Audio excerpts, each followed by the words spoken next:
In September of 1897, a schoolteacher named Ilara Voss made a decision that shocked even the most seasoned archivists at the Moravian Historical Society, a group of men who had, between them, catalogued centuries of human suffering without flinching once. She arranged 31 children in front of a crumbling limestone schoolhouse on the outskirts of Kessler's Hollow, a mining town so small it does not appear on any regional map printed after 1903. And she took a photograph, not as a record, not as a memory, but as a warning, one so carefully constructed, so deliberately encoded, that it would take 126 years, a forensic imaging algorithm, and a graduate student who almost didn't open the file to finally read what she had written.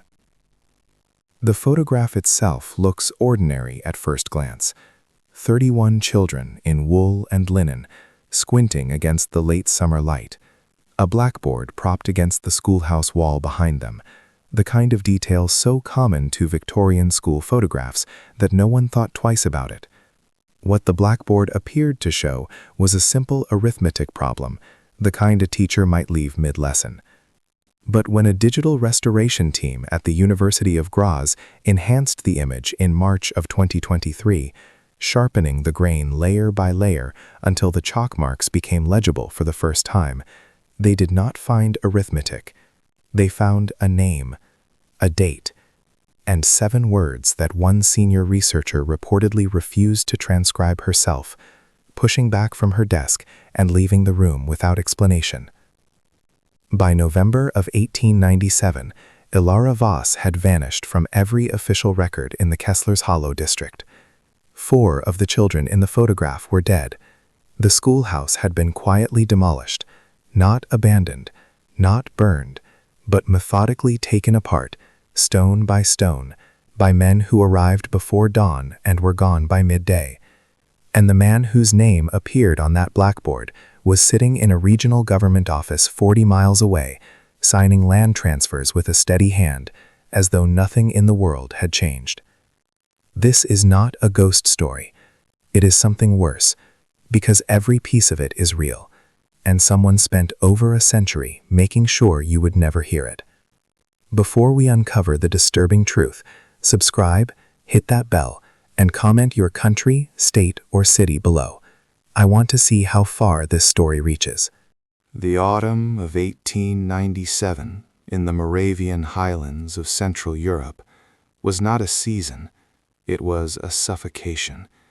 The kind of autumn that arrives not with color, but with gray, a slow draining of light from the landscape that the locals called das Verblassen, the fading. Kessler's Hollow sat in a valley so narrow that the sun cleared the eastern ridge only around 10 in the morning and vanished behind the western tree line by 2 in the afternoon. 4 hours of direct light, and even that filtered through a permanent haze of coal particulate that coated every surface in the town with a fine black dust. The windowsills, the bread left uncovered on a kitchen table, the inside of a child's lungs after 10 years of breathing it. The town smelled of wet coal and pine resin, and something underneath both of those things that newcomers could never quite name, a mineral tang that old-timers said was just the water, iron-heavy from the deep wells, but which a visiting physician named Dr. Albrecht Fenn noted in his 1894 journal as smelling disconcertingly like old blood. The sounds of Kessler's Hollow were 3: the rhythmic percussion of the mine shaft elevator, a mechanical heartbeat that ran 18 hours a day, the wind moving through the narrow valley with a focused intensity that made it sound almost intentional, almost directed, and at night, from the direction of the Voss schoolhouse on the eastern hill, sometimes faintly, the sound of a child reciting something in a flat, affectless monotone that the nearest neighbors had learned over time not to mention. The schoolhouse itself was built in 1881 from local limestone, which in this region had a peculiar quality. It was slightly translucent when cut thin, giving the walls a faint luminescence in certain lights that the children found beautiful and the adults found unsettling. There were 2 rooms, the main classroom, which held 30 to 35 students at any given time, ranging in age from 5 to 14, and a smaller back room that Alara Voss kept locked, always, and which she referred to only as the preparation room. No student was ever recorded entering it. No parent ever asked what was prepared there. To understand what happened in Kessler's Hollow in 1897, you must first understand who owned it. Not in the abstract sense, not who governed it, or policed it, or claimed it on a regional map. Who owned it physically and completely, the way a man owns a tool he has made with his own hands and intends to use until it breaks. That man was Heinrich Albrecht Voll. He was, on paper, the regional mining director for the Sudetenland Coal Consortium, a position that sounds bureaucratic until you understand what it meant in practice. The consortium was not a company in any modern sense. It had no board of directors, no shareholders in the public meaning of the word. It was a private arrangement between 7 families, of whom the Volls were the oldest and the wealthiest, and it operated on a principle so simple it barely needed to be stated. The land produced coal, the coal produced money, and the money produced silence. Everyone in Kessler's Hollow worked for the consortium in one form or another. The miners worked the shafts. Their wives took in laundry from the consortium offices or worked the sorting lines. The shopkeepers sold on credit extended by the consortium's internal ledger system, a closed economy so complete that the nearest regional currency was essentially theoretical for most residents. You were born into debt in Kessler's Hollow, you lived in debt, and when you died, the cost of your burial was added to your family's outstanding balance. The law, such as it existed, was administered by a district magistrate named Peter Gruhl, who had been appointed to his position by the regional governor, and who received a supplementary annual payment from the consortium that was 3 times his official salary. He was not corrupt in the way we typically imagine corruption, dramatically, consciously. He was corrupt the way furniture is shaped, gradually, by the consistent application of pressure, until the original form is barely visible. He genuinely believed by 1897 that what was good for Heinrich Voll was good for Kessler's Hollow, and that anyone who suggested otherwise was either naive or dangerous. The church, a small Lutheran congregation led by Pastor Emmerich Haas, was similarly aligned. Haas had received the funding for his church's bell tower from a Voll family donation in 1889 and had been publicly grateful ever since, in ways that occasionally overflowed the boundaries of theology into something closer to endorsement. The schoolteacher, Alara Voss, occupied a strange position in this structure. She was paid by the district education authority, which meant she was technically independent of the consortium, but her school building sat on consortium land. The coal that heated her classroom came from consortium stores. The families of every child she taught were consortium employees. She was independent the way a fish in an aquarium is independent, technically free within the glass, with no mechanism for leaving it. In 1897, what was normal in a place like Kessler's Hollow? What was so woven into the fabric of daily life that it required no comment would be almost incomprehensible to a modern observer. Children as young as 7 worked sorting shifts at the mine, understood in this community to be an act of either extraordinary courage or extraordinary foolishness, and the distinction between the two was usually only clear in retrospect. Heinrich Voll did not need to threaten anyone who kept records against his interests. He simply ensured, through a network of social and economic dependency so complete it was effectively invisible, that almost no one wanted to. This is what makes what Alara Voss did so extraordinary. She understood, with a clarity that is almost painful to contemplate, that any direct record she created would be found, confiscated, and destroyed. She understood that anything written in plain language, a letter, a report, a diary entry, would disappear before it could reach anyone capable of acting on it.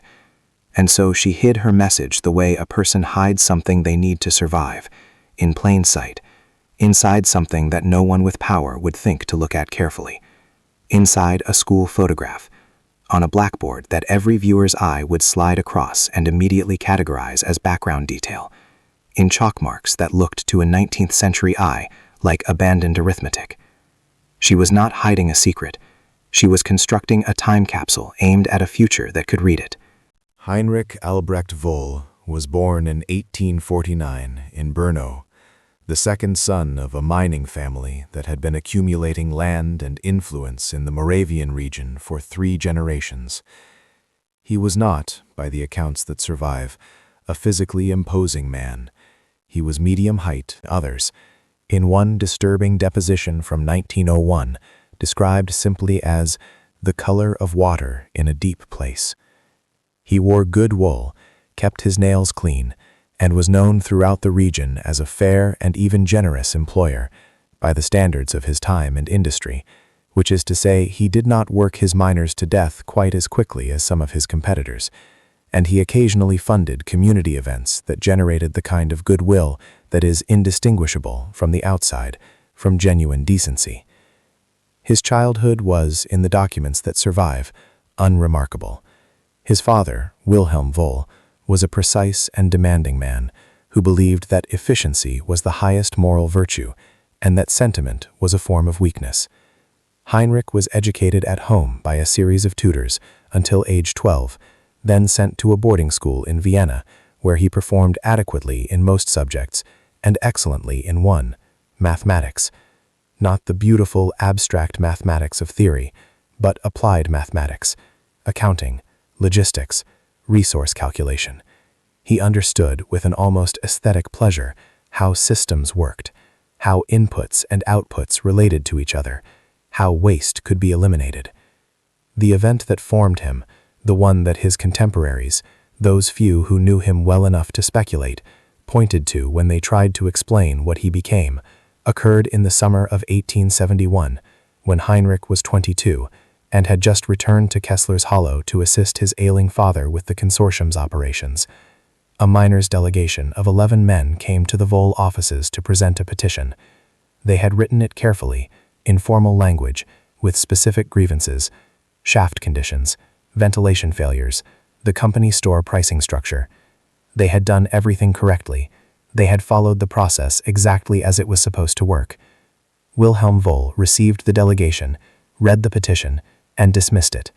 He then, over the following 3 weeks, systematically identified each of the 11 men who had signed it and found individual reasons to terminate their employment, evict them from company housing, and call in their outstanding store debts immediately. 2 of the men left the region entirely. 1 died of causes his family always described privately as related to despair. The remaining 8 found other work within the consortium structure, at reduced positions, and never organized again. Heinrich watched all of this, and the thing that marked him, that separated him from the merely cruel, which is common enough, was that he took notes. He wrote down every step of his father's response in a small leather notebook that was found among his effects decades later. Not with approval or disapproval, with the detached analytical precision of a man studying a technique he intends to refine. The notes end with a single observation, written in his small, clean hand. The petition was their only leverage. The moment they revealed it, they had none. He spent the next 26 years building a system so complete that no one in Kessler's Hollow would ever have leverage again, and he very nearly succeeded. She had a habit of pressing her left thumb into her opposite palm when she was thinking. A small, private pressure, a self-anchoring gesture that her students noticed without understanding, the way children notice adult habits and file them away in some wordless category of things adults do that make no sense. By the autumn of 1897, the skin on her right palm was permanently calloused in one small oval patch, roughly the size of a coin, from 23 years of this habit. This detail appears in exactly one document, a written description provided by a former student named Marta Hendel in a letter composed in 1934, 37 years after the events at Kessler's Hollow, when Marta was 51 years old and had apparently decided she could no longer carry what she knew in silence. The letter was addressed to a university historian in Prague. Whether he received it is unknown. It surfaced in a private estate sale in 2019 and is now held, uncatalogued, in a box of miscellaneous correspondence at a regional archive in Olomouc. Ilara Voss was born in 1861 in Trebich, the eldest of 5 children born to a schoolteacher father and a mother who had trained as a bookbinder before marriage, and who spent the rest of her life in the specific, quiet grief of someone who loved a skill they were no longer permitted to practice. Her father, Josef Voss, taught at the district primary school for 31 years, and believed with the earnest conviction of a man who has organized his entire life around a single idea, that education was the only mechanism by which the circumstance of birth could be meaningfully resisted. He taught Ilara to read at 3. By 7, she was correcting her younger siblings' arithmetic. By 12, she was, functionally, her father's teaching assistant, grading work and preparing lessons while he managed the administrative burdens that consumed more and more of his time, as the district education authority grew increasingly bureaucratic and increasingly dependent on political goodwill for its funding. She was not beautiful in the conventional mode of her time and place. She was angular where the period preferred softness, direct in her gaze where the convention demanded modesty, and possessed of an unusual physical stillness that made people in her presence feel simultaneously seen and uncertain. She wore her dark hair in a practical knot. She owned 4 dresses that she rotated without apparent concern for social variety. She was described by an education authority inspector who visited the Kessler's Hollow School in 1895 as technically proficient but temperamentally unusual, a phrase whose precise meaning is not clear from the inspection report, but which has the quality of a man writing around something he observed but did not know how to categorize. The wound that shaped her was her father's.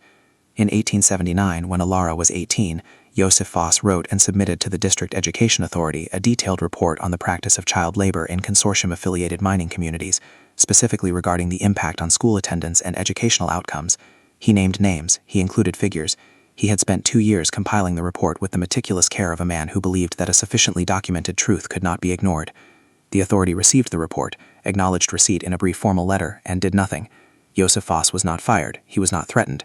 He was simply gradually made irrelevant, his class sizes reduced, his budget cut, his requests for materials unanswered, until he retired in 1883 a smaller man than he had been, in the particular way that happens when an institution defeats a person not through confrontation but through sustained, patient diminishment. Ilara was present for all of it.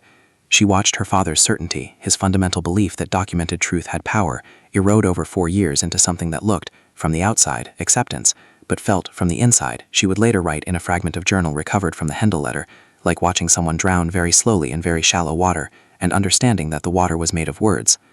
She took from this not her father's conclusion that documentation was futile, but a different one, that documentation in plain language, submitted through official channels, to people embedded in the system being documented, was futile. The truth needed a different container, a different delivery mechanism, one that could survive the people who would try to destroy it. Her secret, the morally gray thing about her that is essential to understanding what she did and why, is this. She had known about the specific situation in Kessler's Hollow for 18 months before she took the photograph. She had received through a network of correspondence with other district teachers that she had quietly cultivated over years enough information to understand generally what Heinrich Voll was doing.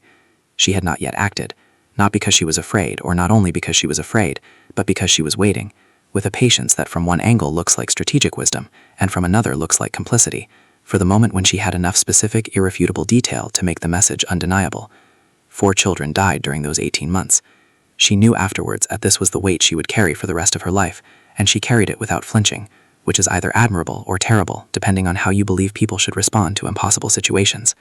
The unforgettable visual detail about Tomasz Brecka is his hands. They were a miner's hands, not metaphorically, but literally, permanently altered by 12 years of underground work beginning at age 9. The knuckles enlarged, the fingers slightly curved even at rest, the skin on the palms so dense with callus it had lost most of its normal sensation.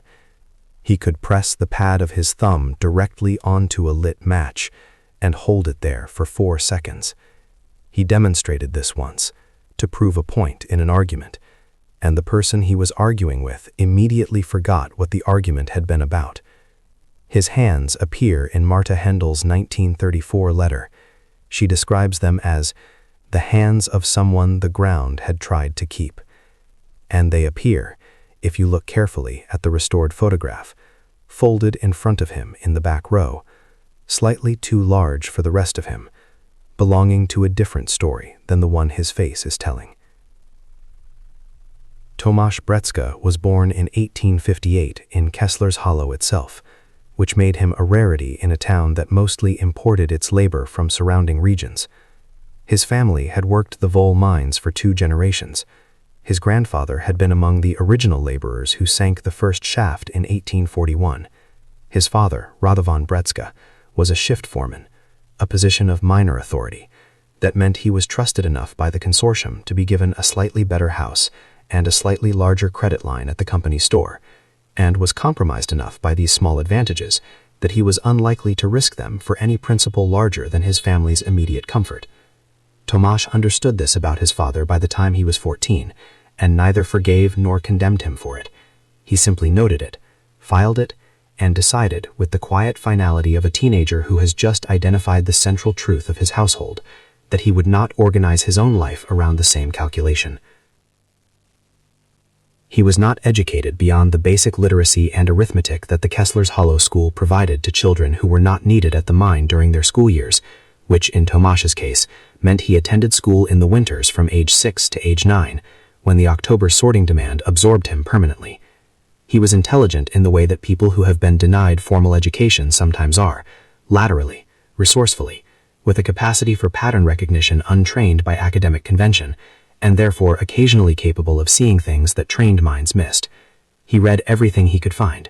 He borrowed books from the consortium's small administrative library, which was not intended for minor use, but whose librarian, an elderly woman named Frau Kepler, had decided at some point in her career that the rule against it was stupid, and quietly ignored it.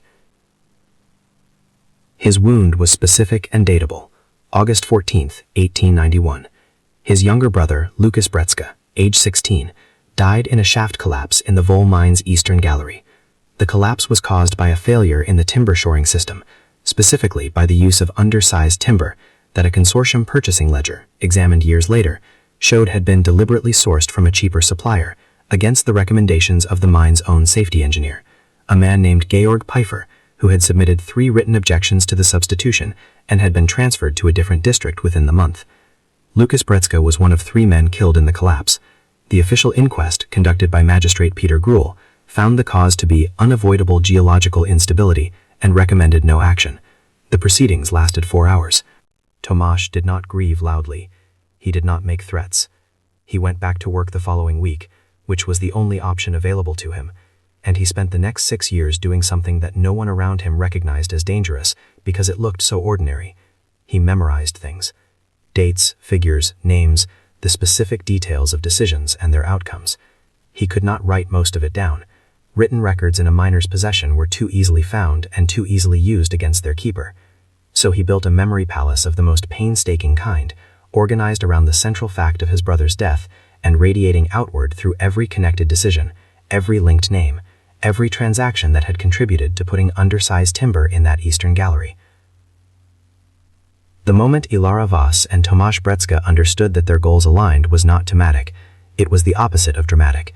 It was an afternoon in late August of 1897, 3 weeks before the photograph was taken, when Tomasz came to the schoolhouse to repair a section of the exterior wall that had crumbled over the summer.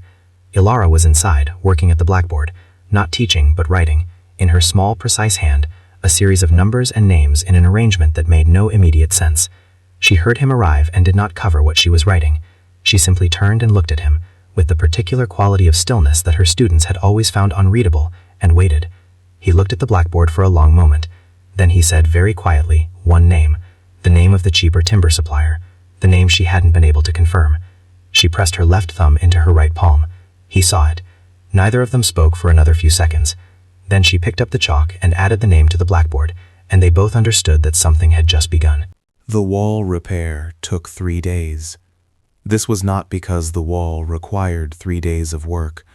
A competent mason could have finished it in an afternoon, but because Tomasz Brecka was not, primarily, there to repair the wall.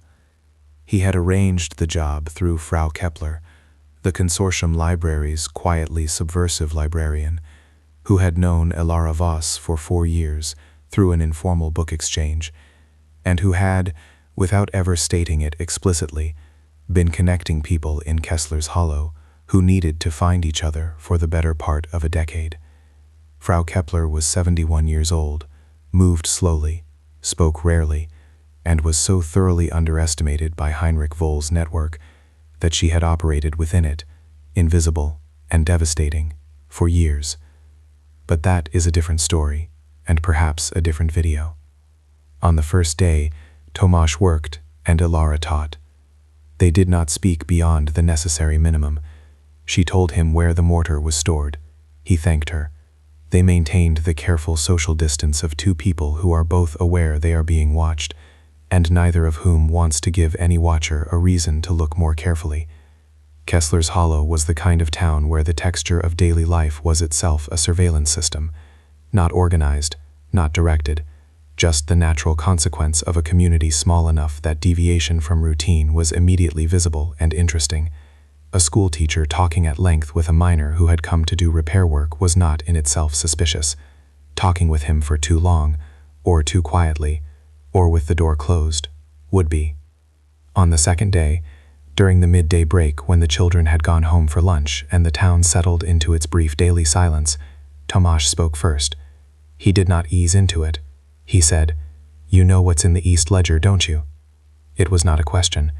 Elara was eating a piece of bread at her desk, and she set it down with a precision that suggested she had been expecting this sentence, or one like it, and had decided in advance how she would respond to it. She said, "I know some of it. Not the timber supplier's name before yesterday. Not the amounts." He said, "I know the amounts." She said, "I know the inspector's name." There was a pause in which both of them understood that they were together, describing something that neither of them could have proven alone.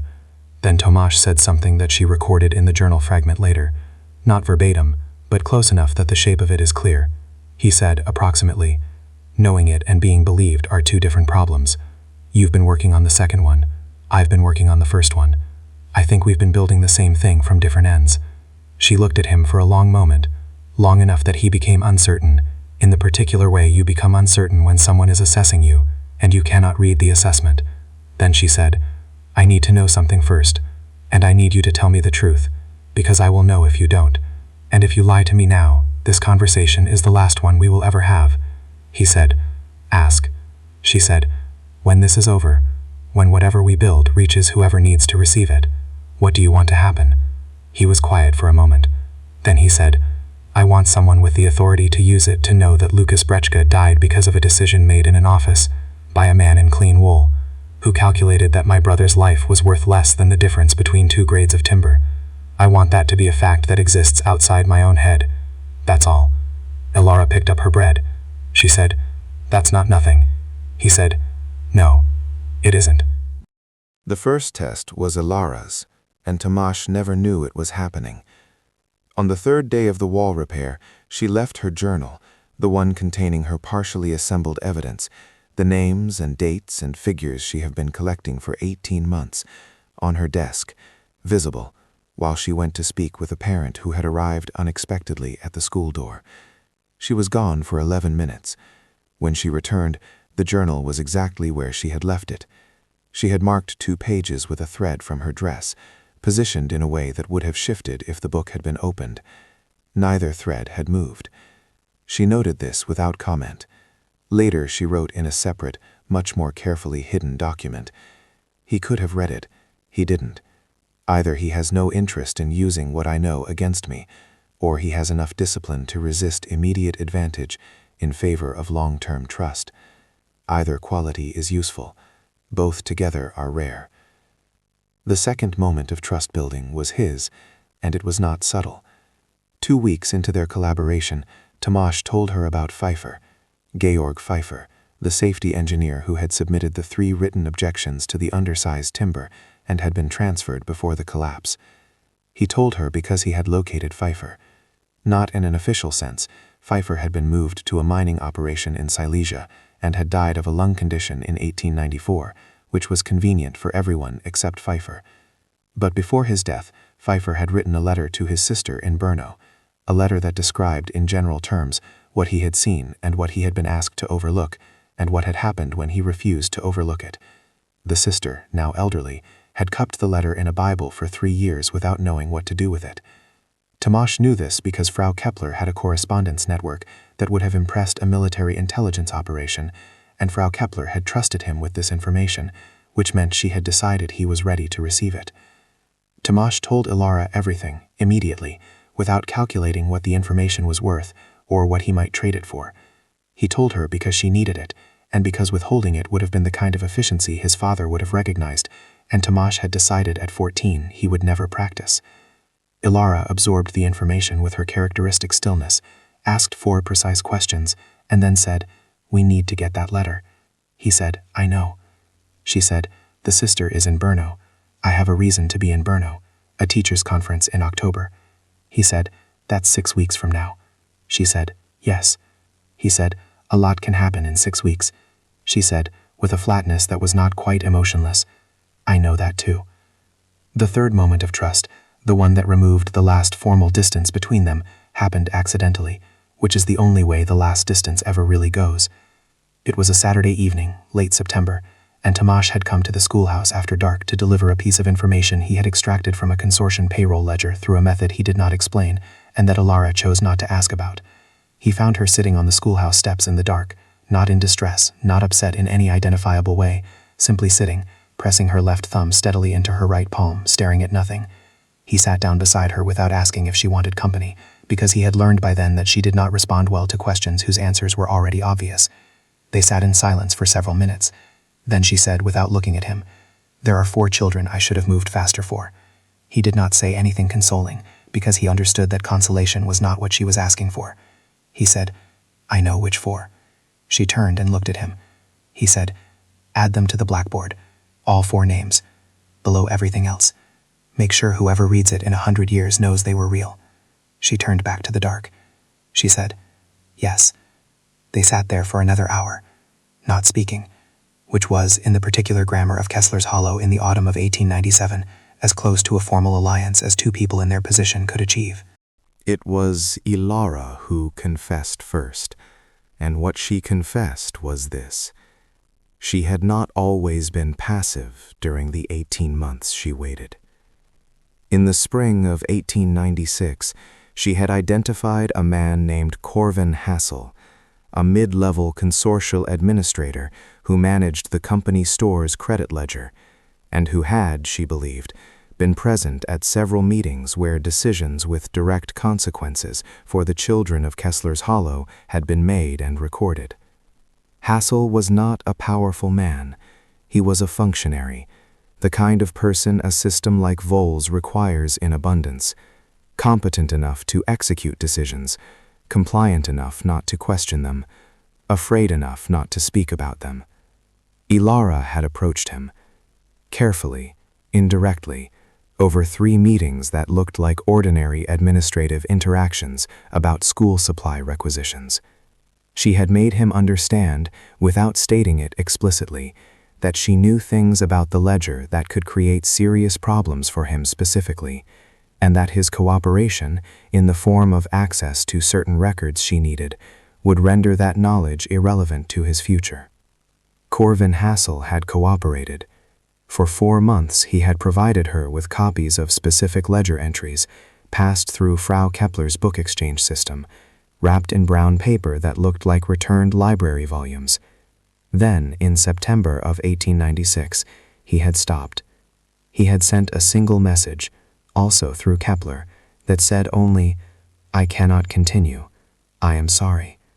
2 weeks later, Corvin Hassel fell from the exterior staircase of the consortium administrative building in what Magistrate Gruhl recorded as an accidental death. He was found at 6 in the morning by a cleaning woman. The staircase was dry. There was no ice. The railing was intact. Ilara told Tomasz this story in a single continuous voice, looking at her hands, and when she finished she said, "I don't know if what I did to him caused what happened to him. I don't know if they found out about him through his work with me, or for some other reason, or if it truly was an accident. I will never know. But I asked him to take a risk, and he took it, and he is dead, and I am alive, and that is a fact I carry." Tomasz was quiet for a long time. Then he said, "I've done worse." She looked at him. He said, "Not to someone innocent, but I've made calculations about what information was worth and what risks other people should take for it, and I've been wrong, and people have paid for my being wrong. We are not clean people, Ilara. We are people trying to do a clean thing with dirty hands. I think that's the only kind of person who ever actually does it. If you're still watching, drop a 1897 in the comments. I want to know who's with us this far into the story." What they decided to build was not a report, not a letter, not a petition. Ilara had watched a petition destroy her father, and Tomasz had watched one destroy 11 men before him, and neither of them had any remaining faith in the petition as an instrument of justice. What they decided to build was a redundant truth, a piece of evidence so constructed that destroying one instance of it would not destroy the whole, because the whole existed in multiple forms, in multiple locations, in multiple languages of record, some of which would not be legible for decades. The photograph was the anchor. The blackboard in the photograph would carry the essential information, the name, the date, the specific figure from the timber purchasing ledger, and the names of the 4 dead children, encoded not in cipher, but in plain text, banking on the certainty that no one with the power to act against them would think to look at a school photograph closely enough to read a blackboard in the background. The photograph would be submitted to the District Education Authority as a routine annual record. A copy would go to Pfeiffer's sister in Brno, along with a letter explaining its significance. A third copy would be given to Frau Kepler, to be distributed through her network to a specific archivist at the Moravian Historical Society whom she trusted. The letter Tomasz had memorized, 6 years of dates, figures, names, and decisions, would be written down by Ilara in her smallest, most precise hand, and sewn into the lining of a coat that would be mailed to a cousin in Prague, with instructions that read, to anyone who intercepted the package, like a standard domestic parcel. The 2 seeds of doubt that neither of them spoke aloud, but both of them felt. First, that the timing was wrong, that Heinrich Voll had, in recent weeks, begun to look at Ilara with a quality of attention that was new and had no obvious cause. And second, that Frau Kepler, who was the nervous system of their entire operation, was 71 years old, moved slowly, and had, at their last meeting, coughed in a way that Tomasz recognized from the mine, a deep, wet, mineral sound that had a specific and terrible meaning to anyone who had spent time underground. They had 6 weeks, possibly less. The photograph was taken on the 14th of September, 1897, a Tuesday, at approximately 10:30 in the morning, the only window of the day when the light cleared the eastern ridge at a sufficient angle to illuminate the schoolhouse wall without casting the blackboard into shadow. This was not accidental. Ilara had spent 3 weeks in August studying the light, noting the precise time each morning when the shadow line retreated past the wall, measuring it against the clock on her desk. She had told no one she was doing this. To any observer, it would have looked like a teacher standing in her doorway in the mornings, perhaps taking air, perhaps simply pausing before the day began. The photography itself was arranged through the District Education Authority's annual documentation program, which sent a traveling photographer named Rudolf Seipt through the region each September to record school enrollment for administrative purposes. Ilara had requested Seipt specifically. She had worked with him the previous year and knew that he was methodical, unimaginative, and completely uninterested in the content of what he photographed. He arrived, set up his equipment, arranged the children as directed, and exposed 3 plates in 20 minutes. He was gone before 11. The blackboard stood against the wall exactly as Ilara had positioned it. To Seipt's eye, and to any contemporary eye that would subsequently examine the photograph, it showed a partially completed long division problem, the kind of mid-lesson arithmetic that a teacher might leave on the board while taking a class outside. The numbers were real, long division, Ilara had constructed the problem carefully so that it was internally consistent and would not draw the attention of anyone who knew mathematics, because an obviously wrong arithmetic problem might prompt a closer look, and a closer look was the one thing she could not afford before the photograph was safely submitted and copied. Beneath the arithmetic, in chalk so pale it was barely visible against the limestone dust gray of the board, in letters small enough that they occupied the lower third of the blackboard surface and would photograph as texture rather than text at the resolution of a 19th century plate, she had written everything. The submission went smoothly. Seipt sent the developed plate to the District Education Authority in Olomouc by the regular postal service. Ilara retained one copy, which she gave to Tomasz that evening. He carried it to Frau Kepler the following morning, tucked inside a returned library book. The initial success was almost anticlimactic. The absence of immediate catastrophe felt to both of them less like safety than like the particular stillness before weather. They had done the first thing. The first thing had worked.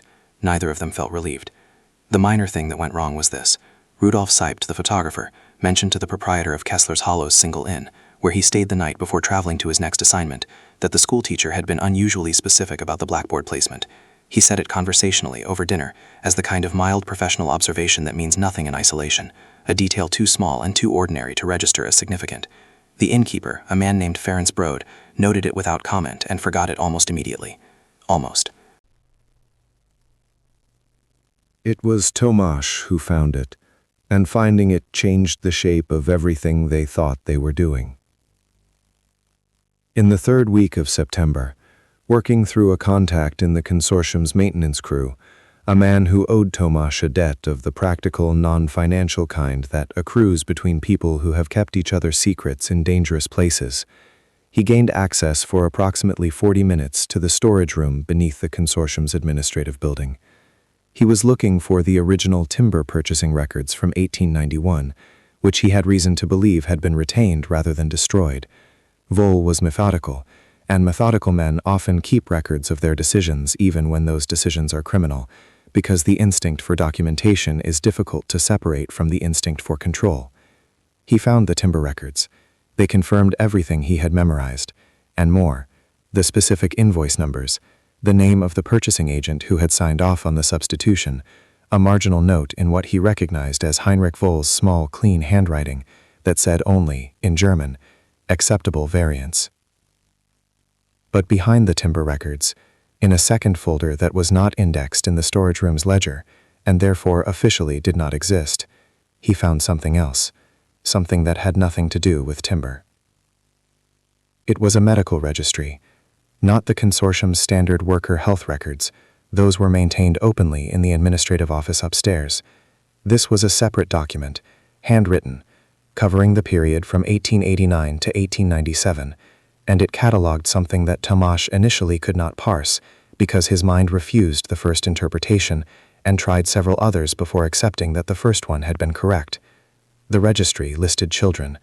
Specifically, it listed children who had been identified in the school's enrollment records as having no surviving parent employed by the consortium, orphans, or children of widows who had left the region, or children in households where the adult breadwinner had died in a mining accident and the family had no remaining economic leverage. These children were listed by name, age, and a column headed, in Voll's handwriting, disposition. Most of the entries in the disposition column contained dates and the single word, transferred. Transferred to what? To where? To whom? The registry did not say. It did not need to. Tomasz sat on the floor of that storage room for several minutes, which he could not afford and could not stop himself from doing, holding the registry and understanding what he was looking at. He had come in knowing that Heinrich Voll was a man who had calculated that his brother's life was worth less than the difference between 2 grades of timber. He left knowing that this calculation was not the exception. It was the method, applied systematically, to children specifically, over 8 years, and that somewhere in the architecture of what they had planned, the photograph, the letters, the coat lining, the archivist in Brno, there was nothing that accounted for this. They had been building a case about a mine collapse. They had found evidence of something categorically worse. He told Ilara that night. She listened to every word without interrupting, which was how she always listened, and when he finished she was silent for longer than usual. Then she said, "How many names in the disposition column?" He said, 41. She said, "How many of them are children currently enrolled in this school?" The pause before he answered lasted long enough that she already knew the answer was not 0. He said, 7. The first death was not planned. This is important to understand, not because it mitigates what followed, but because the unplanned nature of it set the psychological conditions for everything that did.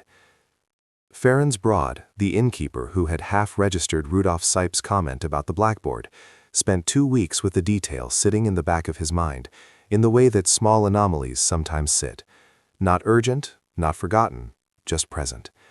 He had been in Kessler's Hollow long enough to develop a habit of noticing things that Voll's network might find useful, not because he was formally part of that network, but because passing useful information to the right people had, over the years, produced small advantages for him. A favorable credit adjustment here, a resolved dispute with the consortium store there. On the 1st of October, he mentioned Seip's comment to Magistrate Gruel at a dinner that Gruel attended weekly at the inn. He presented it exactly as Seip had, as a small, mild professional observation, just something he'd heard, probably nothing. Gruel passed it to Voll's administrative secretary the following morning. The secretary, a young man named Ernst Wolf, made a note of it in the file he maintained on the Kessler's Hollow School, a file whose existence Alara did not know about, which contained, among other things, a copy of her father's 1879 report, which Wolf had sourced from the District Education Authority's archive as background research when Alara had first been assigned to the school. Voll reviewed the note that afternoon. He did not react visibly. He asked Wolf to arrange for the original photographic plate, the one submitted to the District Education Authority, to be retrieved for review. What Voll did not know, and what no one in his network had thought to check, was that Frau Kepler had a correspondence relationship with a clerk at the District Education Authority in Olomouc, a woman named Hanna Novotna, who had been Kepler's student 40 years earlier and who owed her, in the deep, non-transactional way that certain kinds of mentorship creates debt, more than she could ever repay. When the request for the plate arrived at the authority's office on the 4th of October, Hanna Novotna processed the paperwork and immediately wrote a letter to Frau Kepler. The letter arrived in Kessler's Hollow on the 6th. By the 7th, Alara and Tomasz knew they had perhaps a week before Voll examined the plate, and the Blackboard became legible to anyone looking for it. Ferenc Broad died on the evening of October 8th. He fell, or appeared to fall, on the stairs leading to the inn's cellar, striking his head on the stone floor below. The death was recorded by Magistrate Gruel as accidental. Tomasz heard about it the following morning and spent an hour in the schoolhouse with Alara, both of them aware that someone in Voll's network had moved very quickly, and that the speed implied a level of alert that they had not anticipated. They had assumed they had a week. The speed of Broad's death suggested the timeline had compressed dramatically. What they did not discuss directly, but both understood, was that Broad had not been the target of Voll's paranoia. He had been a loose thread, tidied efficiently. If Voll was tidying loose threads, they were already inside the radius of his attention. The second death was calculated, and it was Tomasz who executed it, and it is the moment in this story where the moral ground becomes genuinely unstable beneath the feet of everyone involved, including the audience. Ernst Wolf, Voll's administrative secretary, was 24 years old and had been in his position for 2 years. He was not, by any evidence available, a malicious person. He was a young man who had taken a well-paying position with a powerful employer and performed it competently, which had involved, among other things, maintaining surveillance files on people like Alara Vos, without examining too carefully what those files were for. He was the person processing the request for the photographic plate. He was the person who would, within days, place that plate in Voll's hands. Tomasz had known Wolf peripherally for a year. They occasionally used the same well on the east side of town, a coincidence of geography that had produced the kind of nodding acquaintance that exists between people with no natural reason to interact. He used this acquaintance to approach Wolf on the evening of October 9th, at the well, with an offer that was simple and calibrated with great precision to the specific psychology of a 24-year-old man of limited means, who had recently, according to information Frau Kepler had passed along, become engaged to a woman whose family lived in Vienna and expected a certain standard of life. The offer was money, a specific amount, sourced from a fund that Tomasz had been quietly accumulating for years from small transactions he will not be asked to account for here, in exchange for the plate being damaged in transit, accidentally, irreproducibly. Wolf listened to the offer with the expression of a man watching a door open that he had not known was there. He asked for a day to consider it. Tomasz said he had until morning. Wolf agreed at midnight, via a note left under a specific stone at the well that they had designated during their conversation. He received half the money immediately. He received the second half, delivered to a location of his choosing, 48 hours later, after the plate had been reported to Voll's office as cracked during transit, damaged beyond readable condition. Wolf left Kessler's Hollow within the month, citing his engagement. He moved to Vienna. Whether he understood fully what he had been part of, whether the knowledge of Broad's death, announced publicly 2 days after their conversation, reshaped his understanding of what he had enabled and what he had been protected from, is not recorded anywhere. He simply left, which is itself a kind of answer. The third death was Henrik Voll's administrative enforcer, a man known in Kessler's Hollow only by the nickname Der Rechnungsprüfer, the auditor, whose real name was Caspar Mende. Mende was 47, former military, and had been in Voll's employ for 11 years in a capacity that was never formally defined in any consortium document, but which everyone in the town understood perfectly. He was the person Vol sent when a problem required a solution that went beyond administrative procedure. He had been present, Tomasz was almost certain, on the night Corvin Hassel fell from the administrative building's exterior staircase. He had been present, Alara was certain, in conversations that preceded the disappearance of at least 2 families from the registry's disposition list. Mende came to the schoolhouse on the morning of October 12th, 3 days after the plate had been reported damaged, at a time when the children were present, and the presence of a witness community made direct action impossible. He asked Alara, with a courtesy so precisely calibrated it was more threatening than aggression, whether she would be willing to accompany him to the consortium offices to discuss the upcoming school year's supply requisitions. It was a transparent pretext. Both of them knew it was a transparent pretext. The children in the classroom watched the exchange with the particular animal alertness of children who sense danger in adult interactions without having the vocabulary to name it. Alara said she would be available after school at 4 o'clock. Mende said that would be fine, and left. She waited until she heard his footsteps disappear down the hill. Then she went to the back window of the schoolhouse, which faced the eastern slope, and placed a folded piece of white paper on the outer sill, a signal she and Tomasz had agreed upon 3 weeks earlier for exactly this contingency. Tomasz, watching from the tree line where he had been positioned since 6 that morning, saw it. What happened to Caspar Mende between 1 o'clock and 4 o'clock on October 12, 1897, is the part of this story that the restored photograph cannot tell, and that no document directly records. What is known is this. Mende did not come to the schoolhouse at 4 o'clock. He was found the following morning at the base of the eastern slope, below a section of the old mine's ventilation infrastructure, having apparently lost his footing on terrain that was steep but not, in daylight, genuinely treacherous. The official cause of death, recorded by a visibly uncomfortable magistrate Gruel, was misadventure. The terrain was examined, no evidence of another person's presence was found. Tomasz's hands, if anyone had examined them that morning, bore fresh cuts consistent with ropework or scrambling on rough stone. No one examined them. He went to work his regular shift at 6 a.m. and came home at 3 in the afternoon and ate his dinner and did not speak about the previous 24 hours to anyone, ever, including Alara, who did not ask. On the morning of October 14th, Heinrich Voll himself came to the schoolhouse. He came alone, which was the detail that frightened Alara more than anything else about the visit, because a man like Voll coming alone meant either that he was unconcerned, that he considered the situation so thoroughly under control that no accompaniment was necessary, or that what he intended to do he preferred to do without witnesses. He arrived at 8:15, before the children.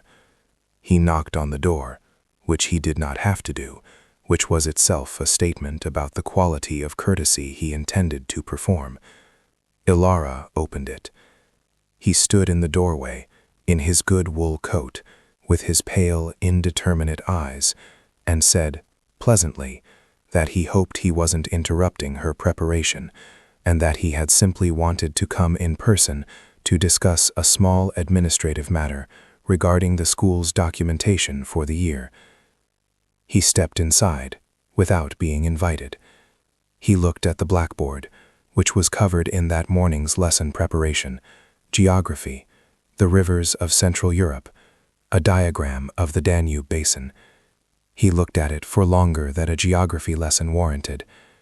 Then he turned to Alara and said, pleasantly, that he had heard the district authorities' photographic plate from the September documentation had been damaged. Such a shame. He wondered whether she retained a copy herself for her own records. He asked the question with the specific quality of casualness that is only possible when the asker already knows the answer and is waiting to see whether you will. What you call cruelty, I call arithmetic. I want you to understand that, not as a defense. I have never felt the need to defend myself to people who lack the capacity to understand the systems they live inside, but as a clarification, because the story you have been told about me, the story that schoolteacher spent 18 months constructing on a blackboard in chalk, the story that miner carried in his head like a stone he intended to throw, is a story about a monster. And monsters are comfortable. Monsters are simple. You can look at a monster and feel the clean, uncomplicated satisfaction of knowing exactly where the evil is and exactly where you are in relation to it. I am not offering you that comfort. I am offering you something more accurate. I was born into a system that predated me by 3 generations. The mines existed before I arrived. The debt structure existed before I arrived. The relationship between the consortium and the district authority and the church and the magistrate, all of it was established, functional, and stable before I drew my first breath. I did not build this. I inherited it, the way you inherit a house, with its foundations already set, its load-bearing walls already placed, It's structural decisions already made by people who are conveniently dead and therefore available to receive whatever blame is useful to assign. What I did was maintain it, improve it in places, make it more efficient, which is to say make it waste less money, less time, less of the particular resource that systems like this consume most extravagantly, which is human patience. People tolerate a great deal when the alternative is less clear than the present arrangement. My contribution was to keep the present arrangement clearer than the alternative, always. That is management. That is, in the most precise sense of the word, governance. The children in the registry. And I see that you know about the registry, which means Brecca found it, which means I underestimated the reach of that old woman's network, a mistake I had already identified and was in the process of correcting. The children in the registry were not harmed by me. I want you to sit with that sentence before you reject it, because rejection is easy and accuracy is hard. They were transferred to arrangements that were, for most of them, materially better than what Kessler's Hollow offered. I placed them with consortium-affiliated households in other districts who had agreed to take them, to house and feed and employ them in domestic capacities. Was this philanthropic? No. Was it exploitative? By the definitions available to you in your century, yes, clearly. By the definitions available to me in mine, it was a practical solution to the problem of children whose economic circumstances, absent intervention, would have been worse, not better than what I provided, worse. The alternative was not the comfortable, educated childhood you are imagining as the standard against which my action should be measured. The alternative was the streets of a mining town with no safety net, no family income, and no future that extended beyond the sorting line. I created futures. Constrained futures, yes. Futures shaped by my needs, yes, but futures. The timber. Let me address the timber, because I know that is what you came for. The Brecca Boy, the Eastern Gallery, the 47mm shoring beams that my purchasing agent substituted for the specified 52mm stock to meet a quarterly cost reduction target I had set. I know the sequence. I know what Pfeiffer wrote in his objections. I know what the collapse looked like. I read Gruel's report, which was sanitized, and I read the mine supervisor's private account, which was not. I know that Lucas Brecca was 16 years old, and that he had, according to his shift record, been underground for 11 hours before the collapse and was 40 minutes from the end of his shift. I know all of this, and I want to tell you what I felt when I read it, because you deserve at least that honesty. I felt the specific discomfort of a calculation that had returned an unexpected result. I had modeled the risk. The probability of catastrophic shoring failure at the substituted specification was assessed by people whose job it was to assess such things as low. The probability was not zero. I understood it was not zero, but the expected value of the cost reduction exceeded the expected cost of the risk weighted by probability. The calculation was correct. The outcome was outside the modeled range. This happens. In every system, in every industry, in every century, this happens. The boy's death was not the result of malice. It was the result of a variance that fell outside the predicted interval. I regret the variance. I do not know how to regret the calculation, because the calculation was sound, and a man who abandons sound calculations because an outcome occasionally exceeds the predicted range is not a man who can maintain a system. He is a man who will eventually be replaced by someone who can. Here is what I understood about Ilara Voss from the moment I first looked at the blackboard. She was not trying to punish me. People who want to punish you come at you directly, with accusations, with confrontations, with the dramatic gestures of people who have confused their emotional needs with strategic objectives. She was trying to outlast me. She had built something designed to survive my response to it, which meant she had accurately modeled my response, which meant she understood me better than almost anyone I had encountered in 40 years of operating in this region. I found this, and I am aware of how this sounds. I found this genuinely admirable. She was working in my register. She was thinking in systems, in redundancies, in the long timeline of what persists after individuals are removed. She was, in the deepest sense, playing the same game I had always played. She was simply playing it for different stakes. I came to the schoolhouse on October 14th because I wanted to look at her directly, not to threaten her, not yet, to assess whether what I was seeing in the architecture of her plan was real, whether there was, sitting across from me in a wool dress in a limestone schoolhouse in a valley that gets 4 hours of sun a day, someone who had genuinely built something I could not simply dismantle. I asked about the photograph.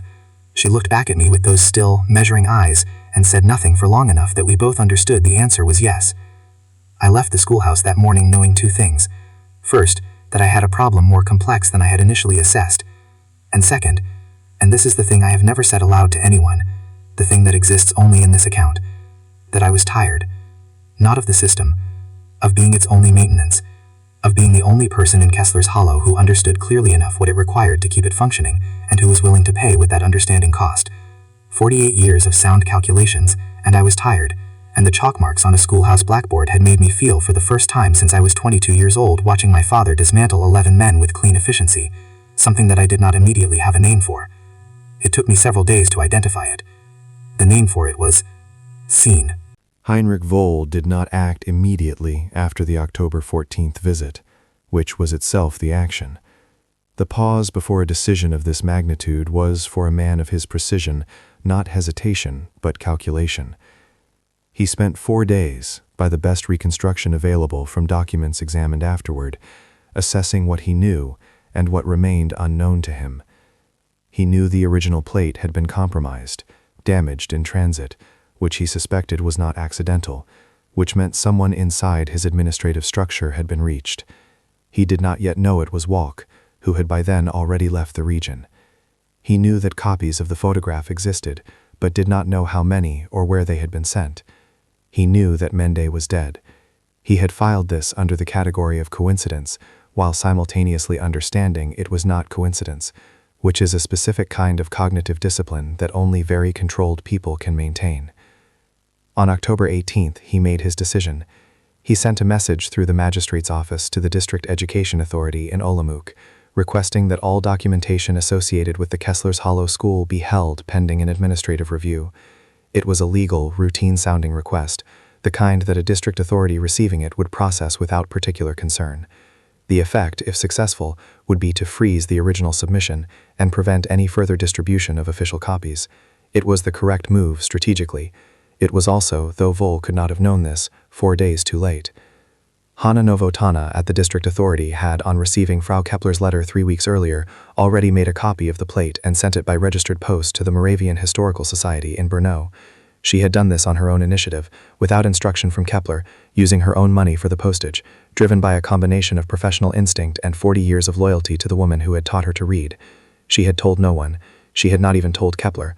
When the administrative hold request arrived from Kessler's Hollow, she processed it with a steady hand and a neutral expression, holding the knowledge of what she had already done the way experienced bureaucrats hold dangerous knowledge, absolutely still on the inside, where it cannot be seen. Voll came for Ilara on the evening of October 19th. Not himself. He sent 2 men from the consortium security staff, with a written order from Magistrate Gruhl requiring her presence at the administrative offices to discuss an irregularity in the school's financial records. It was legal, technically. It was also happening at 7 in the evening, after dark, in a town where the distinction between official and unofficial consequences had always been maintained with the thinnest possible procedural veneer. Tomasz had been watching the schoolhouse from the eastern slope since the 14th. He had not left the surrounding area except for work his shifts, and he had arranged with 2 men he trusted, quietly, carefully, with the same patience Ilara had used constructing her message, to maintain the watch during his shift hours. When the consortium men arrived at the schoolhouse, one of those watchers was already moving toward the eastern tree line, toward the place where Tomasz was waiting with a knowledge of this valley's terrain that came from 39 years of living inside it, and a memory that had been holding 6 years of compressed fury in careful, organized suspension, waiting for the moment when it could be released with precision rather than wasted in noise. What happened on the eastern slope of Kessler's Hollow on the night of October 19th and the early morning of October 20th is documented in exactly 0 official records because Magistrate Gruhl's subsequent investigation, conducted under conditions that can be described charitably as minimally motivated, found no evidence of any incident beyond a minor administrative confusion regarding the scheduling of a witness interview. What is documented is this. Of the 2 men sent to collect Ilara Voss, one was found the following morning at the base of the slope with injuries consistent with a fall, alive but unable to provide a coherent account of the previous evening. The second man was never publicly accounted for. He appears in the consortium's employment records through October 18th, and then simply ceases to appear, as though he stepped out of the ledger the same way the children in the registry had stepped out of the school rolls, present one moment, a blank space the next. Ilara was not at the schoolhouse when the men arrived. She had left 2 hours earlier, carrying a single bag, accompanied by a woman who was identified in Marta Handel's 1934 letter only as the librarian's person, almost certainly a member of Frau Kepler's network whose identity was protected even decades later. She traveled east, through the night, toward the railway junction in Prostojov, 40 miles from Kessler's Hollow, carrying the coat with the letter sewn into its lining and a copy of the photograph folded inside a geography textbook. Heinrich Voll's reckoning came not that night, but over the following weeks, and it came not from Tomasz's hands or Ilara's chalk, but from the place that neither of them had fully anticipated, from the Moravian Historical Society archivist in Brno, who had received Hanna Novotána's copy of the plate, who had examined it with the enhanced magnification available to archival professionals of the period, and who had read the Blackboard, who had then written a letter to a journalist he knew in Prague, who had then written a second letter to a contact in the regional government in Vienna. The letters were carefully worded. They did not make accusations. They simply described what the archivist had observed, and noted that the information seemed potentially significant, and wondered whether the appropriate authorities might find it worth examining. The appropriate authorities did find it worth examining. Not quickly, Nothing in this story moves quickly except the deaths, but with the grinding, impersonal momentum of institutional inquiry once it has been properly initiated. An audit of the consortium's accounts was ordered in January of 1898. The timber purchasing records were subpoenaed in March. In April, the children's registry was discovered in the storage room by an auditor who had been told specifically where to look, because Tomasz Brekta, through a channel he established via Frau Kepler's network, provided the precise location. Heinrich Voll was called before a regional commission in Vienna in June of 1898. He attended, in his good wool coat, with his pale eyes and his clean hands, and his 48 years of sound calculations. He answered every question with the measured precision of a man who has spent a lifetime understanding that information, not emotion, determines outcomes. He was not imprisoned. This needs to be stated plainly, because the audience deserves the truth of it. Heinrich Voll was not imprisoned. The consortium's political relationships extended deep enough into the regional governance structure that the Commission's findings, while damning in their specifics, produced consequences that were administrative rather than criminal: fines, restructuring requirements, the forced sale of certain landholdings. Voll resigned his position as regional mining director in September of 1898 and retired to an estate outside Brno, where he lived until 1921, dying at 72 of natural causes, by all external appearances peacefully. This is the part of the story that the comments section will call unsatisfying, and it is. It is supposed to be. Because the reckoning that matters, the one that was real and lasting and could not be appealed or restructured or retired from, was not the commission. It was the photograph. It was the fact that the Blackboard existed, documented, enhanced, readable, held in an archive in Brno where it could not be destroyed, bearing the names of 4 dead children and the name of the man who had made the calculations that produced them. Heinrich Voll knew it existed. He knew it was readable. He knew that the image of a man who had believed himself unseen was now permanently, irrevocably, undeniably visible. He lived 23 more years with that knowledge. Make of that what you will. Tomasz Brekta left Kessler's Hollow on October 22, 1897, 3 days after Alara. He traveled west rather than east, toward the industrial districts of Bohemia, where a miner with his skills could find work without letters of reference from a consortium employer. Before he left, he did one thing that was not part of any plan, that no one had asked him to do, and that he had decided upon alone, in the particular silence of a man who has reached the end of a long internal argument. He went to the schoolhouse. It was early morning, before light, and the building was empty and unlocked. There was no longer any reason to lock it. He went inside and stood at the blackboard. Alara had cleaned it before she left. It was blank, white with chalk dust, the surface slightly luminous in the darkness with the particular translucence of the limestone walls. He picked up a piece of chalk. He stood there for a long time, pressing his left thumb into his right palm, a gesture he had unconsciously adopted some time in the preceding weeks, without knowing it, without knowing where it came from. Then he wrote one thing on the blackboard. In his large, slightly uneven hand, he wrote his brother's name. Lukasz Brekta, 14 August, 1891, age 16. And then he set down the chalk and walked out of the schoolhouse and did not look back. The impossible choice that defined him had come 2 nights earlier on the slope. One of the 2 men sent for Alara had been incapacitated.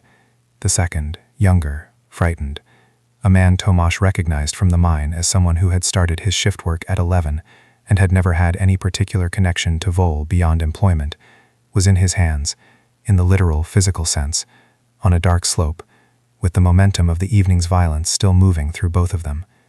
He could have made a different calculation than the one he made. The young man survived. He could not give a coherent account.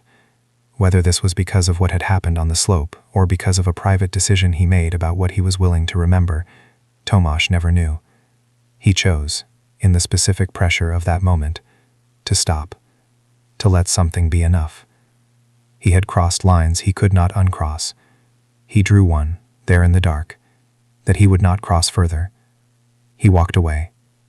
And the fact that he walked away, that he made that choice in that moment, with that particular history behind him and that particular man in front of him, is the moral center of this entire story, quiet and unwitnessed and completely real.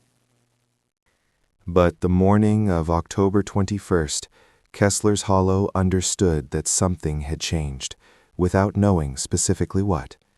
Alara Voss had not appeared at the schoolhouse. The 2 consortium men had not returned to the administrative offices. Tomasz Brekta had not appeared for his morning shift. Magistrate Gruhl had sent a message to the regional authority reporting an unspecified security incident, using language so carefully imprecise that it communicated urgency while committing to no specifics. Heinrich Voll had been in his office since 6 a.m., reviewing documents with a thoroughness that his secretary, a new hire unfamiliar with his habits, found striking. Frau Kepler opened the library at its regular time, processed 4 returns, assisted 2 patrons with requests, and coughed, once, deeply, into a handkerchief she then folded and placed in her pocket without examining. The cover story that emerged over the following days was not a single constructed narrative, but the natural consequence of multiple parties independently deciding that what had happened on the eastern slope was better left undescribed. Gruhl's incident report remained vague. The consortium's internal records showed 2 employees as absent without leave. The school was recorded as temporarily suspended, pending a review of the teacher's unexplained departure. Everything was filed. Everything was incomplete. The silence over Kessler's Hollow settled back into its familiar texture. The mine shaft elevator, the wind through the valley, the smell of coal and pine and iron water, as though nothing had broken the surface, as though the surface had never broken. But the photograph was already in Brno, and the coat was already on a train to Prague, and in a Bible in a house in that city, a letter from a dead engineer sat waiting for the moment when someone would know to look for it. By the spring of 1899, Ilara Voss was living under a different name in Trebon, a small town in southern Bohemia built around a series of medieval fish ponds that gave the air a permanent quality of stillness, of depth, that she found either peaceful or suffocating depending on the day. She was teaching again, privately, to the children of 3 families who had been told she was a widow from Moravia with excellent credentials and no references available due to a fire at her previous district authorities' offices. The fire was fictional, the credentials were real. She taught mathematics and geography, and quietly, a thing she had never been formally authorized to teach, which was how to read an image carefully, how to look at a thing that presents itself as simple and ask what it is not showing you, what it has placed at the edge of the frame, what the background contains that the foreground is designed to prevent you from examining.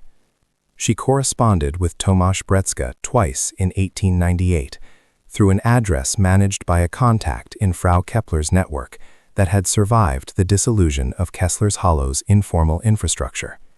The letters were brief and factual, updates on the Vienna Commission's proceedings, information about the audit's progress, a single line in his second letter that read, "Kepler died in February, peacefully, at home, which is more than most of us will manage."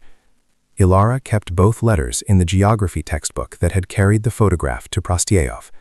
After 1899, the correspondence stopped, not because of rupture or decision, but because the thing that had connected them had been completed, and both of them understood, without discussing it, that maintaining the connection was a kind of risk that the completed thing no longer justified.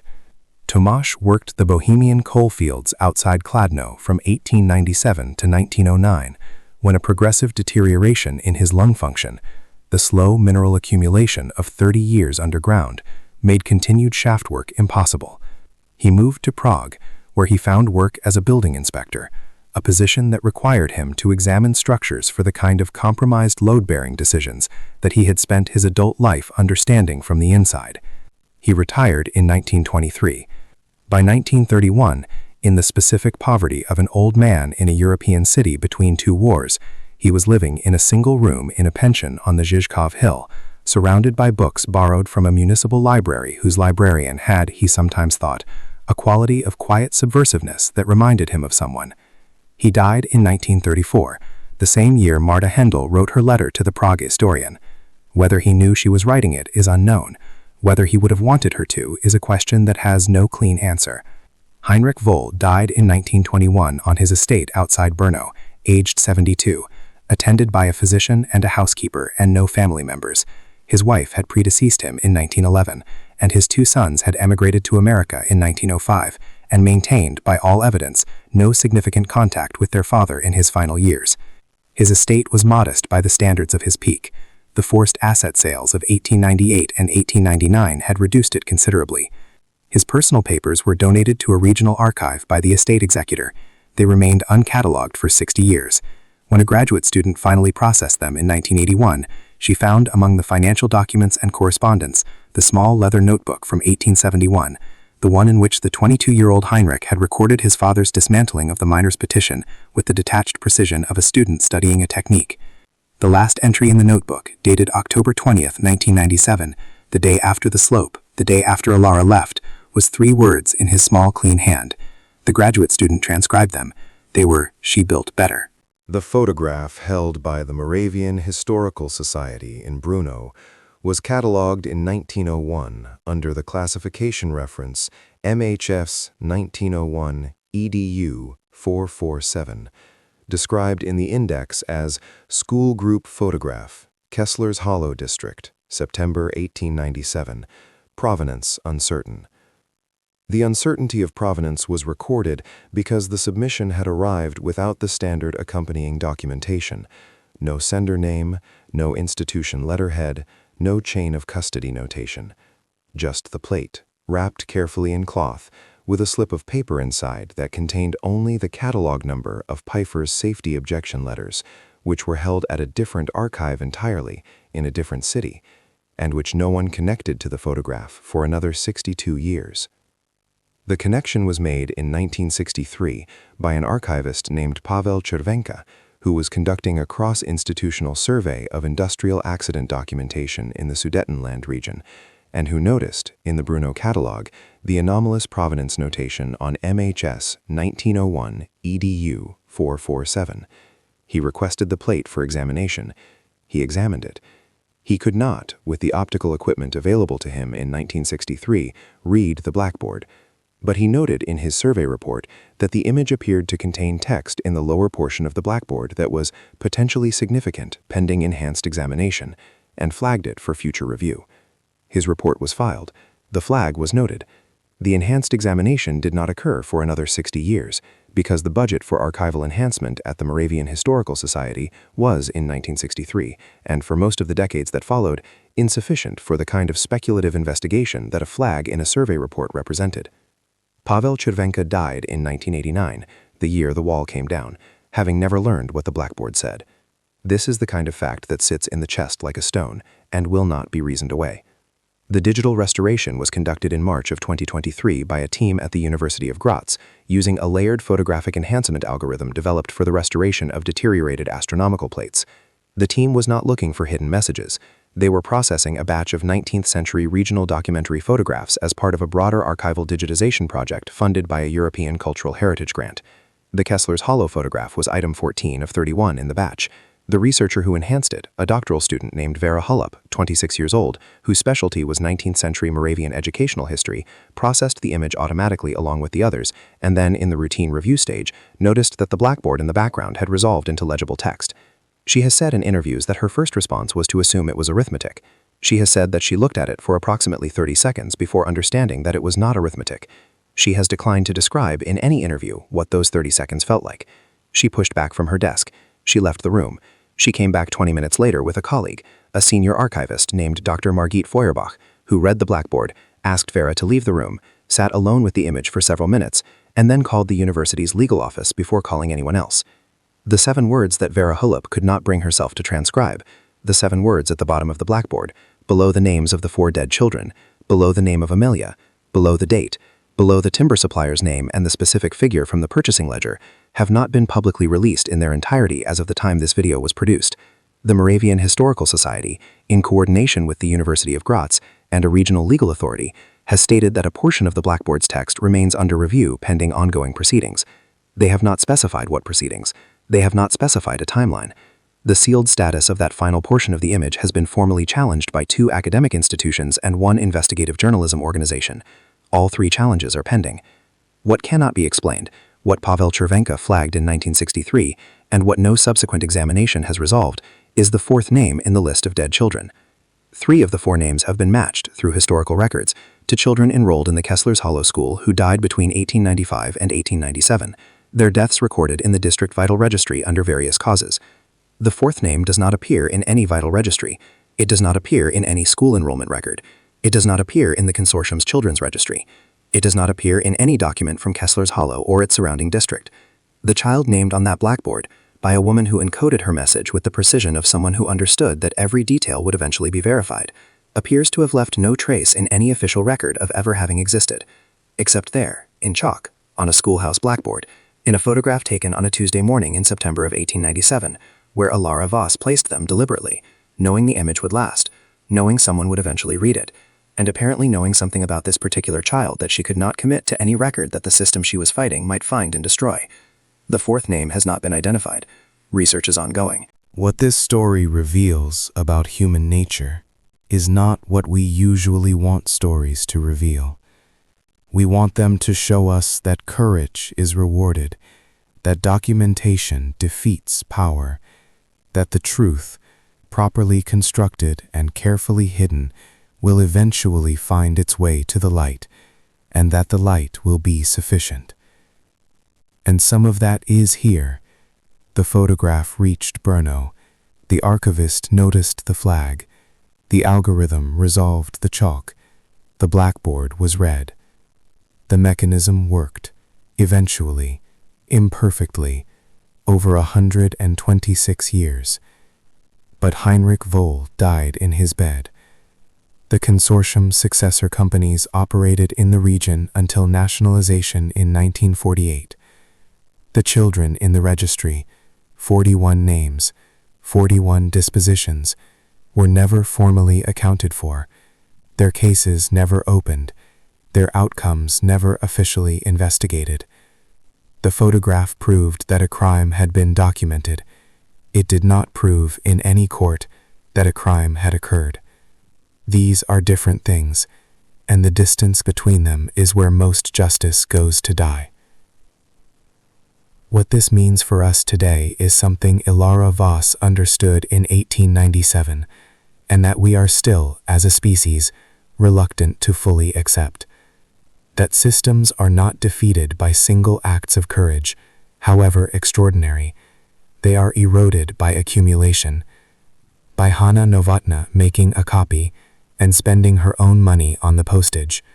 By Frau Kepler coughing into her handkerchief and opening the library at its regular time anyway. By Pavel Chervenka writing the word significant in a survey report that no one would read for decades. By Vera Hullub coming back into the room after 20 minutes and sitting down in front of the image again. The photograph was the anchor, yes, but anchors only hold because of everything connected to them, the chain and the vessel and the water, and the decision, made again and again by ordinary people in ordinary moments, to not let the thing drift. We want heroes. What actually works is infrastructure. What actually works is the unglamorous, patient, easily discouraged, absolutely essential practice of people in small positions doing the next right thing and trusting that the chain holds. The question that haunts, the one that has no answer and should not have one, because questions that resolve too cleanly are questions that have stopped doing their work, is this. Alara Voss knew, with a precision that the restored image confirms, exactly what she was documenting, exactly who she was documenting it against, and exactly how long it might take for the documentation to become readable. She knew she was building something for a future she would not live to see act on it. She knew that 4 children were already dead, that the 4th child's name existed in no record she could find, that the system she was fighting had the capacity to make people disappear so completely, that even she, careful, methodical, patient, Alara Voss, could not reconstruct them. She built the message anyway. She encoded it anyway.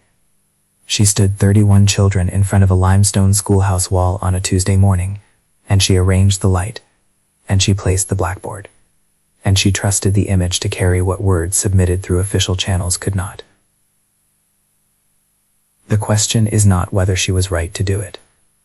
The question is what she felt in the 18 months she waited, knowing what she knew, building what she built, pressing her left thumb steadily into her right palm.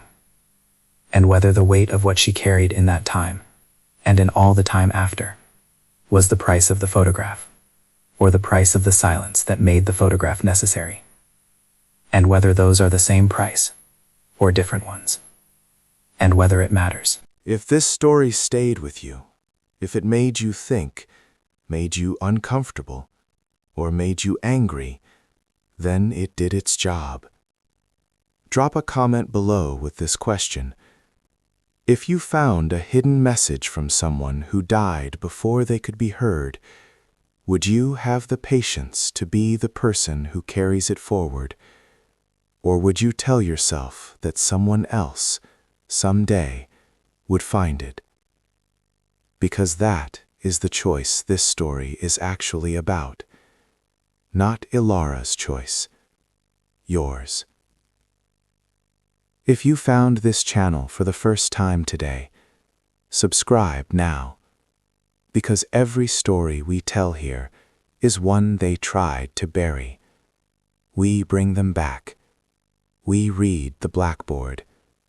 We say the names. Next week, we cover a case that begins with a single anomaly in a Victorian hospital's death registry. 14 patients, same ward, same attending physician, all recorded as dying of the same cause on the same day of the week, across 4 years. The hospital's records were sealed in 1902. They were accidentally digitized in 2021. What the registry contains has still not been fully reported. The video is called The Wednesday Ward, the Victorian hospital that erased its own dead. We'll see you there.